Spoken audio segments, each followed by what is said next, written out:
Hi friends, अब हम आगे स्टडी करेंगे दृष्टि 2021 के आर्थिक घटनाक्रम का। जो आर्थिक जो डाटे दिए गए हैं या अर्थव्यवस्था संबंधित जो चीजें हमारे राज्य में, कंट्री में जो घटित हुई हैं, उनके बारे में देखेंगे। एग्जाम के पॉइंट ऑफ व्यू से क्या चीज एग्जाम में इम्पोर्टेंट है। दोस्तों, होता ऐसा है कि एक स्तर तक सारे बच्चे क्वेश्चंस कर ले जाते हैं, लेकिन फिर उसके बाद हमको जरूरत पड़ती है उस स्तर से आगे बढ़ने की। तो कुछ कुछ जगह ऐसी है, कुछ कुछ कोर पॉइंट ऐसे हैं जो छूटे रह जाते हैं। आम बच्चे वहां तक पहुंच के रुक जाते हैं, उसके आगे नहीं जा पाते हैं। और जो स्मार्ट वर्किंग बच्चे होते हैं वो उन पहलुओं को भी छू करके, उन पहलुओं को भी करके अन्य बच्चों से लीड ले लेते हैं। तो हम आर्थिक जो दृष्टि का आर्थिक सेक्शन है, जो इकोनॉमिक्स संबंधित है, हम उसमें उन पहलुओं को उठाएंगे, उन पहलुओं के बारे में यहाँ डिस्कस करेंगे जहां से क्वेश्चन पूछे जाते हैं, जहां से क्वेश्चन आते हैं। और जो चीजें हमारे एग्जाम के पॉइंट ऑफ व्यू से महत्वपूर्ण है उसी का हम यहाँ पर डिस्कशन भी करेंगे। बाकी चीजें छोड़ते चलेंगे क्योंकि उनका कोई मतलब नहीं है। परीक्षा नजदीक है, अपने टाइम मैनेजमेंट भी करना है, इतने कम समय में हमको सारी चीजें कवर भी करनी है जिससे हम अन्य बच्चों से परीक्षा में लीड ले सकें। हम पेपर देने के बाद आए तो हमें ये रहे कि हम सेफ हैं, सेफ पोजीशन पे हैं। तो दोस्तों, इसी में शुरू करते हैं, लेकिन इसके पहले आप हमारे चैनल को सब्सक्राइब कर लीजिए और लाइक जरूर कर लीजिए।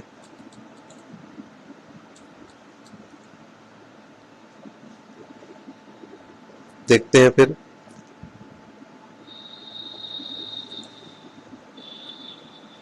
राष्ट्रीय मुद्रीकरण पाइपलाइन ENMP 23 अगस्त 2021 को बहुत ही करंट की न्यूज है। 23 अगस्त 2021 की न्यूज है, एग्जाम के दृष्टिकोण से महत्वपूर्ण भी है। राष्ट्रीय मुद्रीकरण पाइपलाइन का शुभारंभ किया गया है।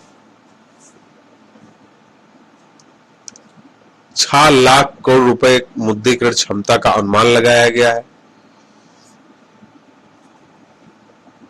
इसमें देखना है कि हिस्सेदारी जो पाइपलाइन कुल पाइपलाइन मूल में शीर्ष 5 क्षेत्रों की हिस्सेदारी निम्न है। सबसे ऊपर सड़क है, ये महत्वपूर्ण हो जाता है। उसके बाद रेलवे है। तो यहाँ पे हमको ये देखना है हिस्सेदारी में सबसे ज्यादा हिस्सा किसका है, सड़क का है। ये 4 वर्ष के लिए है, 2020 से 2025 तक के लिए इसका समय लिया गया है। इतनी ही चीजें इसमें महत्वपूर्ण है। हरित कर 25 जनवरी 2021 को केंद्रीय सड़क और राजमार्ग मंत्रालय द्वारा लगाया गया है। ग्रीन टैक्स प्रश्न बन सकता है यहाँ पर, ग्रीन टैक्स क्या है, ध्यान रखना है। बहुत ही बारीकी से पूछता है इकोनॉमिक सेक्शन से। हरित कर क्या है? तो हरित कर क्या है? केंद्रीय सड़क परिवहन और राजमार्ग मंत्रालय भारत सरकार द्वारा पर्यावरण को प्रदूषित करने वाले पुराने वाहनों पर, ऐसे वाहन जो पर्यावरण को प्रदूषित कर रहे हैं, उन पर लगाए जाने वाले कर को हरित कर कहते हैं। ये ध्यान में रखिएगा, बहुत ही बारीकी से पूछेगा और कई जगह पे आपको जो है कंफ्यूज भी हो सकते हैं। तो ये दिया गया है कैसे कैसे लगाया जाएगा। हरित कर को वसूलते समय किन किन बातों का ध्यान रखा जाएगा। 8 वर्ष से अधिक पुराने मालवाहक वाहनों पर यह कर लगाया जाएगा। मालवाहन जो है, मालवाहक वाहन है, उन पे जो 8 वर्ष से अधिक पुराने हो गए हैं उन पर लगेगा। यह कर पथकर रोड टैक्स के 10 से 25% की दर से लगेगा। मतलब जो रोड टैक्स आपको होगा उसमें 10 से 25% तक लगेगा। 8 वर्ष से अधिक जो पुराने मालवाहक वाहन है उन पर लगेगा।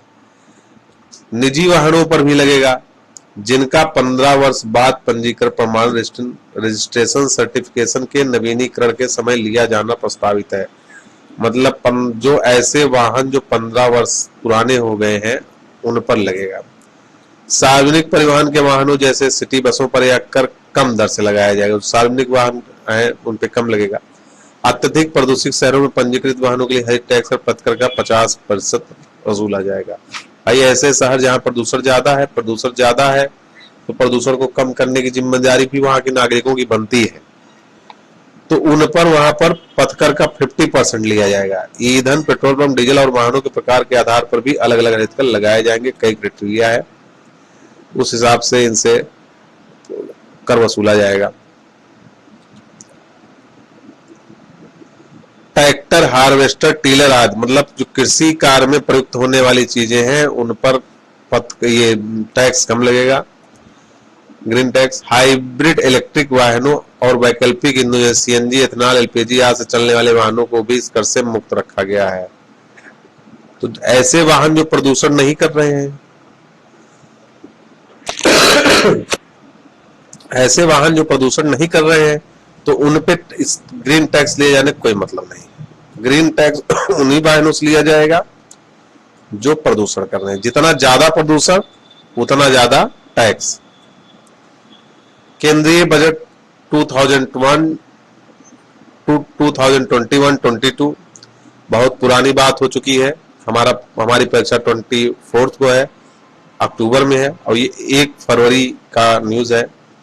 मोटा मोटा यहाँ पर देखेंगे, बहुत ज्यादा नहीं, बस दो कुल बजट हमारा कितने का है, 34.83 लाख करोड़ रुपए का है बजट है हमारा। जो जो इम्पोर्टेंट है वही यहाँ पे डिस्कस किया जाएगा। 2021-22 के बजट प्रस्ताव को 6 स्तंभों पर आधारित किया गया है, देख लेंगे। स्वस्थ एवं खुशहाली पर, भौतिक एवं वित्तीय पूंजी तथा अवसंरचना पर, आकांक्षी भारत के लिए समावेशी विकास, मानव पूंजी का पुनः ऊर्जावान बनाना, नवाचार एवं अनुसंधान तथा विकास, न्यूनतम सरकार तथा अधिकतम शासन, minimum government and maximum government. पवेट के जो स्टूडेंट होते हैं इसके बारे में भली बात जानते हैं, लेकिन बस हमको ये देखना है कि 6 स्तंभ यहाँ पर हैं। और स्वास्थ्य के प्रति समग्र दृष्टिकोण अपनाते हुए 3 क्षेत्रों, प्रिवेंटिव, क्यूरेटिव एंड वेलबीइंग, निवारक, उपचारात्मक और कल्याण को सुदृढ़ रखने पर ध्यान केंद्रित किया गया है। बाकी कोविड-19 कितने करोड़ रुपए का, 35,000 करोड़ रुपए का प्रस्ताव इसमें किया गया है, बाकी कुछ भी नहीं इंपॉर्टेंट है।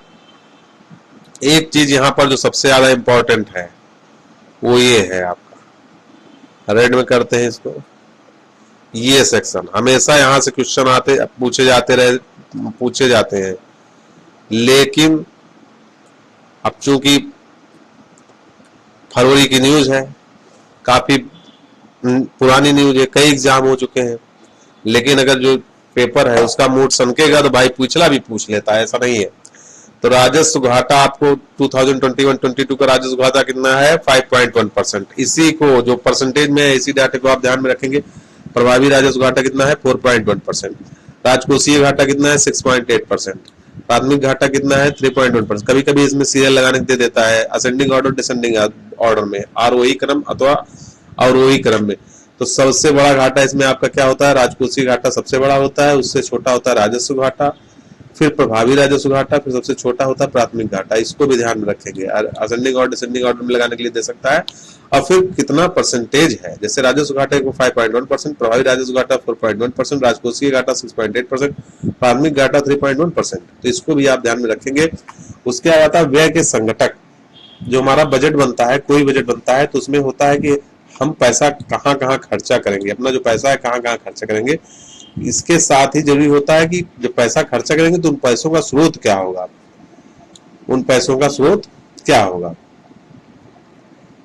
34.83 लाख करोड़ रुपए का बजट है, 34.83 लाख करोड़ रुपए का, ये 34.83 लाख करोड़ रुपए का बजट है। तो 34.83 करोड़ रुपए हम खर्च करेंगे, और जब 34.83 करोड़ रुपए खर्च करेंगे तो इतना रुपया आना कहां से आएगा, इसकी भी जिम्मेदारी सरकार की भूति को बताएगी। तो कहां कहां खर्च करें सबसे ज्यादा, तो ये महत्वपूर्ण होता है। इसमें यहां से जो क्वेश्चन पूछता है वो ये पूछता है, इसमें ये क्वेश्चन पूछे जाते हैं कि सरकार का जो बजट होता है उसमें सबसे ज्यादा खर्च किस मद में करती है। तो यहाँ पे इसका आंसर होगा ब्याज अदायगी में। ये क्वेश्चन पूछा जाता है, कई बार पूछा गया है, या आपको 2-3 मिलाने के लिए दे देगा, या ब्याज अदायगी नहीं रहेगा उसमें, ये सेकंड सेकंड नंबर पे करों और शुल्कों में राज्यों के हिस्सा, जो राज्यों का हिस्सा होता है करों और शुल्कों में, वो दूसरे नंबर पे है। इसको पहला बना के दे देगा, इसको नहीं दिया रहेगा विकल्प में। ये तो आपको दो तीन याद करके चलने हैं। इसके बाद है आपका केंद्रीय क्षेत्र की योजनाएं। तो पहले नंबर पर ब्याज अदायगी है, दूसरा है राज्यों का हिस्सा करों और शुल्कों से, और तीसरा है केंद्रीय क्षेत्र की योजनाएं। यहाँ पर सबसे ज्यादा पैसे खर्च होंगे। फिर प्राप्त का क्या साधन होता है, सरकार सबसे ज्यादा कहाँ से रेवेन्यू कलेक्ट कहाँ से करती है, तो सबसे ज्यादा उधार और अन्य देवताओं 36%, लोन एंड बोरोइंग से 36% सरकार की प्राप्ति का स्रोत है। उसके बाद है जीएसटी। जीएसटी ने भी रिकॉर्ड तोड़ मेहनत की है, बहुत मेहनत किया है जीएसटी ने, पहुंच गया 15% पर। इसके बाद सरकार को मिलता है आयकर, इनकम टैक्स से। जीएसटी का रोल इनकम टैक्स ज्यादा है। फिर आता है आपका निगम कर। ये सब आप तैयार करके जाएंगे, बहुत ही महत्वपूर्ण है, पूछ सकता है, संभावना है पूछने की। और फिर इसके बाद है इसमें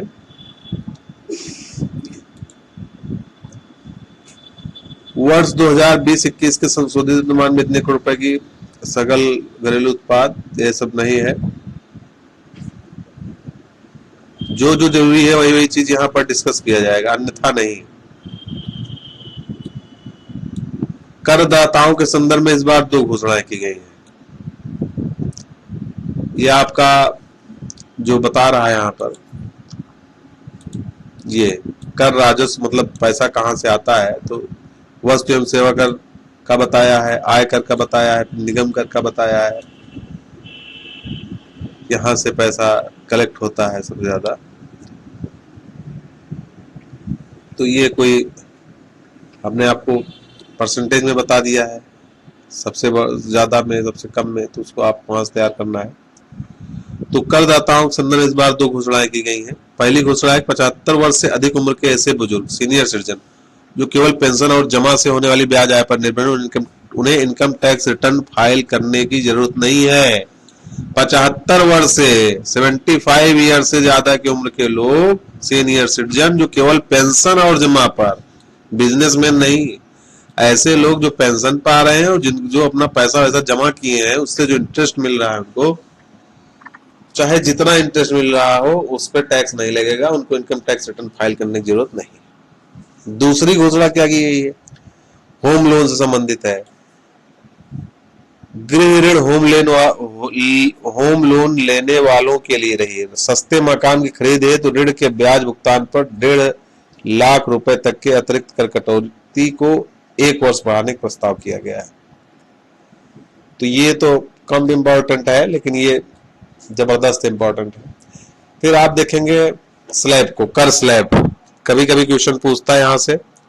जब बजट आया पेश हुआ रहता है और उसी के 1 महीने में एग्जाम होता है तो जमकर बजट की खिंचाई होती है, बढ़िया क्वेश्चन बनते हैं। लेकिन अब चूंकि बजट आया फरवरी में, हमारा एग्जाम हो रहा है अक्टूबर में, तो बहुत बारीकी से पूछने का संभावना कम ही रहता है।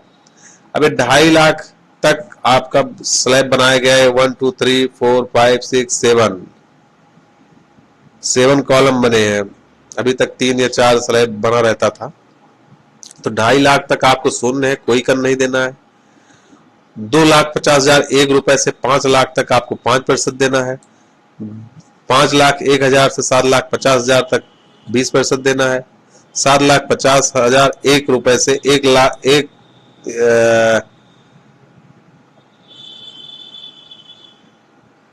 10 लाख तक आपको 20% देना है। 10,01 रुपए से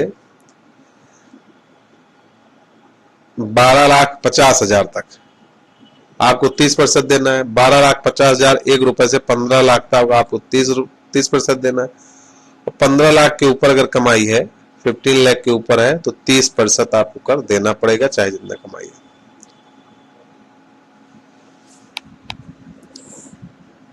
ये आपका स्लैब हो गया। उसके बाद आइए देखते हैं 21-20 की सब्सिडी। सबसे ज्यादा सब्सिडी दी जाती है अकेले भारत में कुल सब्सिडी का लगभग 65.65% 65% अकेले खाद्य मद में व्यय होता है, खाद्य मद में। अब जान लीजिए सबसे ज्यादा सब्सिडी दी जाती है किसमें? खाद्य मद में। तो मदवार ये सब्सिडी का इन्होंने बना के दे रखा है, बहुत अच्छे से बनाया हुआ है दृष्टि वालों ने। आपको बहुत ज्यादा मेहनत नहीं करनी है इसमें। सबसे ज्यादा दिया जाता है खाद सब्सिडी के बाद नंबर 1 पर खाद सब्सिडी है, इसके बाद यूरिया सब्सिडी है, फिर पोषण आधारित सब्सिडी है, फिर किसानों को लग अवधि ऋण ब्याज की दी जाने वाली सब्सिडी है, एलपीजी सब्सिडी है। एलपीजी सब्सिडी आपका 3.80% है। ये है आपका बजटीय प्राप्तियां।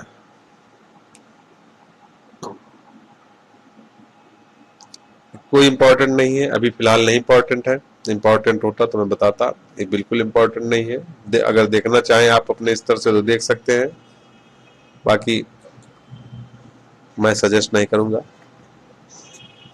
ये योजना है 2021-22 में प्रमुख योजनाओं पर व्यय, तो आप इसमें मनरेगा तो देखेंगे ही, मनरेगा कम किया गया है 2020-21 की तुलना में 21-22 में कम किया गया है। 73,000 करोड़ रुपए बजट में मान लगाया गया है मनरेगा के लिए। जरूरी है आपका ये प्रधानमंत्री किसान सम्मान निधि, जो कि माननीय प्रधानमंत्री की योजना है, इसमें आपका 65,000 करोड़ रुपए है। ये महत्वपूर्ण है। कितना रुपया एलोकेट किया पूछ सकता है। प्रधानमंत्री किसान सम्मान निधि में बजट 2021-22 में कितना रुपया एलोकेट किया गया है? तो होगा 65,000 करोड़ रुपए। फिर पीएम आत्मनिर्भर स्वस्थ भारत योजना, ठीक है। मिशन पोषण 2.0, ठीक है। जल जीवन मिशन शहरी, ठीक है। शहरी स्वच्छ भारत मिशन 2.0, ठीक है, कुछ नहीं है। उत्पादन से जुड़ी प्रोत्साहन योजना, production link incentive scheme PLI घोषणा, ठीक है, कुछ नहीं। मित्र योजना क्या है? यह महत्वपूर्ण हो सकता है कि मित्र योजना क्या है। तो मित्र योजना क्या है? वस्तु उद्योग को वैश्विक स्तर पर प्रतिस्पर्धी बनाने, बड़े पैमाने पर निवेश आकर्षित करने और रोजगार सृजन को बढ़ावा देने हेतु पीएलआई स्कीम के अलावा, जो पीएलआई स्कीम थी, इसके अलावा आपका मेगा इन्वेस्टमेंट टेक्सटाइल पार्क्स मित्र नामक योजना प्रारंभ की गई। पूछ लेगा मित्र योजना किस क्षेत्र से संबंधित है, तो आप क्या बताएंगे? वस्त्र उद्योग से। विकास वित्त संस्थान छोड़ देंगे, सड़क अवसंरचना छोड़ देंगे, रेलवे अवसंरचना, रेलवे अवसंरचना राष्ट्रीय रेल योजना 2023, इसमें सन याद रखेंगे, सन याद कर रखेंगे। 2030 राष्ट्रीय रेल योजना कब तक के लिए है? तो उसका नाम है national rail plan for India 2030 तैयार किया गया है। बृहद भविष्य के लिए तैयार इसका शीर्षक है, भविष्य के लिए तैयार, जो भविष्य में होगा। माइक्रो इरिगेशन फंड स्थापित किया गया है नाबार्ड में, देख लेंगे एक बार। सीविड, सीविड क्या है? सीविड के उत्पादन के लिए तमिलनाडु में एक मल्टीपर्पज सीविड पार्क की स्थापना की गई। कहां पर किया गया है? तमिलनाडु में। सीविड पार्क की स्थापना कहां की गई है? तमिलनाडु में। This is important, not more than this. जितना बता रहे हैं आंख बंद करके उतना आप तैयार कर लीजिएगा। बाकी हमारे चैनल को सब्सक्राइब जरूर कर लीजिएगा, मेहनत बहुत ज्यादा लगती है इसको तैयार करने में। फिर आ जाइए आर्थिक समीक्षा। आर्थिक समीक्षा में क्या है? आर्थिक समीक्षा में आप आएंगे, इसको देखेंगे। आर्थिक समीक्षा में देखा जाएगा तो आर्थिक समीक्षा वित्तीय वर्ष 2020-21 की आर्थिक समीक्षा केंद्रीय मंत्री निर्मला सीतारमण ने 29 जनवरी 2021 को संसद में प्रस्तुत किया था। तो इसमें आपका बताया गया है कि आईएमएफ ने विकास दर कितनी आकलित की? आईएमएफ ने विकास दर 3.5% आकलित की। विश्व बैंक ने कितनी आकलित की है विकास दर? 4.3% आकलित की है। ध्यान दे देंगे, रखेंगे इसको दिमाग में कि आईएमएफ के अनुसार वैश्विक आर्थिक उत्पादन की, वैश्विक बात कर रहा, वैश्विक आर्थिक उत्पादन की विकास दर में कितनी कमी आई है या कितनी है? तो आप बता देंगे 3.5%। विश्व बैंक के अनुसार यह आंकड़ा कितना है? तो 4.43%। भारत ने 4 आयामी रणनीति बनाई है। 4 पिलर इसको कहा है। महामारी पर नियंत्रण, कंटेनमेंट, राजकोषीय, फिजिकल, वित्तीय, फाइनेंशियल और दीर्घकालिक संरचनात्मक सुधार, लॉन्ग टर्म को लेकर चल रहा है भारत। बहुत अच्छी बात है। राष्ट्रीय सांख्यिकी कार्यालय के अग्रिम अनुमान के अनुसार भारत की वास्तविक जीडीपी, ये महत्वपूर्ण है, ये महत्वपूर्ण है आपका, कि राष्ट्रीय सांख्यिकी कार्यालय के अग्रिम अनुमान के अनुसार भारत की वास्तविक जीडीपी वर्ष 2020-21 में कितनी रही? तो कितनी रही? 7.7%। इसको सबको आप तैयार करके रखेंगे। बहुत बारीकियां हैं, बस बाकी जो मेन चीज हम बता रहे हैं। कृषि की विकास दर कितनी रही? 3.4%। 3.4% आकलित की गई है। बहुत बारीकी से पूछे जाने वाला क्वेश्चन है, कभी कभी पूछ लेता है। और इसी दौरान उद्योग और सेवा क्षेत्र में क्रमशः उद्योग में 9.6% रहा विकास दर और उद्योग में रहा 8.8 सेवा में। तो आपको ये देखना है सबसे ज्यादा योगदान किसका है। सबसे ज्यादा योगदान उद्योग क्षेत्र का है, फिर अर्थव्यवस्था में सबसे ज्यादा योगदान उद्योग क्षेत्र का है 9.6%। उसके बाद योगदान दूसरे नंबर पे है सेवा क्षेत्र का 8.8%। फिर तीसरे नंबर पे है कृषि क्षेत्र का, प्राथमिक, द्वितीयक, तृतीयक क्षेत्र इसको कहे जाते हैं। तो जो द्वितीयक क्षेत्र है उद्योग क्षेत्र, उसका योगदान सबसे ज्यादा है, और जो तृतीयक क्षेत्र है सेवा क्षेत्र, उसका जो है दूसरे नंबर पे है, और जो प्राथमिक क्षेत्र है कृषि क्षेत्र है उसका सबसे लास्ट में।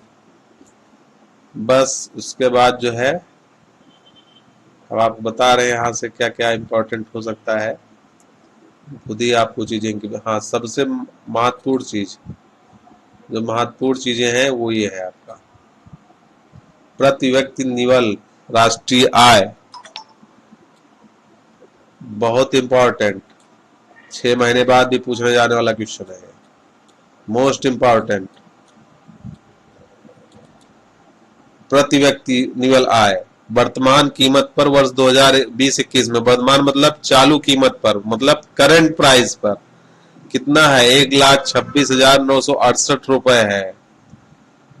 वर्तमान कीमत मतलब चालू कीमत पर वर्ष 2020-21 में प्रति व्यक्ति आय है 1,26,968 रुपया, और स्थिर कीमत पर कितना है? 86,456 रुपया 2020-21 में। स्थिर कीमत पर ये है और चालू कीमत पर ये है।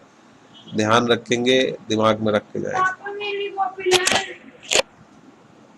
और उसके बाद आता है सकल घरेलू उत्पाद। ये यहाँ पर कुछ नहीं इंपॉर्टेंट है, छोड़ देंगे इसमें से। ये बहुत ही महत्वपूर्ण है, ये जो है आपका इंपॉर्टेंट हो जाता है। प्रमुख फसलों के शीर्ष उत्पादन, चावल का सबसे बड़ा उत्पादक राज्य पश्चिम बंगाल, फिर उत्तर प्रदेश, फिर पंजाब। गेहूं का सबसे प्रथम नंबर पर हमारा उत्तर प्रदेश, मध्य प्रदेश, पंजाब। मक्का में कर्नाटक, एज यूजुअल हमेशा तरह मध्य प्रदेश, तेलंगाना। मोटे अनाज में राजस्थान, मोटा अनाज में राजस्थान है आपका, फिर कर्नाटक है, फिर आपका आ जाता है अरहर। अरहर सबसे ज्यादा कहाँ होती है? बहुत ध्यान देने लायक है। अरहर सबसे ज्यादा कर्नाटक में, दाल राजस्थान, चना राजस्थान, कुल खाद्यान्न उत्तर प्रदेश, हमारा उत्तर प्रदेश टोटल खाद्यान्न नंबर 1 पे। मूंगफली गुजरात, रेपसीड और सरसों राजस्थान, सोयाबीन मध्य प्रदेश, तिलहन राजस्थान गुजरात, गन्ना हमारा उत्तर प्रदेश है, महाराष्ट्र है, कपास गुजरात में सबसे ज्यादा होता है, तेलंगाना, जूट और मेस्ता पश्चिम बंगाल। ये आपका आ जाता है शीर्ष आयात की जाने वाली, ये भी बहुत इंपॉर्टेंट क्वेश्चन है। शीर्ष आयात की जाने वाली वस्तुएं, सबसे ज्यादा भारत आयात क्या करता है? पेट्रोलियम क्रूड, पेट्रोलियम क्रूड पे जो को भारत सबसे ज्यादा आयात करता है। उसके बाद पेट्रोलियम उत्पाद है, फिर स्वर्ण है, गोल्ड को तीसरे नंबर, फिर दूरसंचार उपकरण। इतनी चीजें हैं, कोयला, कोकात, ब्रिकेट्स, ये सब जो है 5वें नंबर पे। इस टेबल को ध्यान रखेंगे, खास पेट्रोलियम क्रूड, पेट्रोलियम उत्पाद और स्वर्ण, ये तीनों को दिमाग में बैठा लेंगे। निर्यात भारत निर्यात किस देश को सबसे ज्यादा करता है निर्यात? तो निर्यात भारत करता है संयुक्त राज्य अमेरिका को, यूएसए को सबसे ज्यादा निर्यात करता है, फिर चीन को निर्यात करता है, फिर संयुक्त अरब अमीरात। अब आयात किस देश सबसे ज्यादा करता है? निर्यात तो आप देखिए संयुक्त राज्य अमेरिका करता है, दूसरे नंबर पे चीन था निर्यात में, फिर तीसरे नंबर संयुक्त अरब अमीरात है। संयुक्त अरब अमीरात दोनों जगह पे तीसरे नंबर, मतलब आयातक भी है निर्यातक में भी दोनों तीसरे नंबर पे भाई। लेकिन आयात में हम लोग आयात के दृष्टि से सबसे ज्यादा आयात अभी भी चीन से कर रहे हैं, उसके बाद दूसरे नंबर पे संयुक्त राज्य अमेरिका आता है। निर्यात हम संयुक्त राज्य अमेरिका सबसे ज्यादा करते हैं और चीन दूसरे नंबर पे, लेकिन आयात हम सबसे ज्यादा चीन से करते हैं और उसके बाद संयुक्त राज्य अमेरिका से करते हैं, फिर उसके बाद संयुक्त अरब अमीरात से करते हैं। फिर शीर्ष निर्यात की जाने वाली वस्तुएं क्या? टॉप एक्सपोर्ट कमोडिटीज, पेट्रोलियम उत्पाद हम सबसे ज्यादा जो है एक्सपोर्ट करते हैं, फिर औषध निर्माण, जैविक है, मोती बहुमूल्य अर्ध बहुमूल्य पत्थर तीसरे नंबर पे, लौह एवं इस्पात चौथे नंबर पे है। तो पेट्रोलियम उत्पाद हम जो है पहले नंबर पे करते हैं, सबसे ज्यादा जो हम शीर्ष निर्यात करते हैं। किसी साल में मोती और बहुमूल्य सब हमारा पहले नंबर पे हुआ करता था, लेकिन अभी हाल फिलहाल में सबसे ज्यादा हम जो एक्सपोर्ट करते हैं पेट्रोलियम उत्पादों का, फिर उसके बाद औषधि निर्माण है, जैविक बायोलॉजिकल्स चीजें जो होती हैं उसको हम दूसरे नंबर पर करते हैं।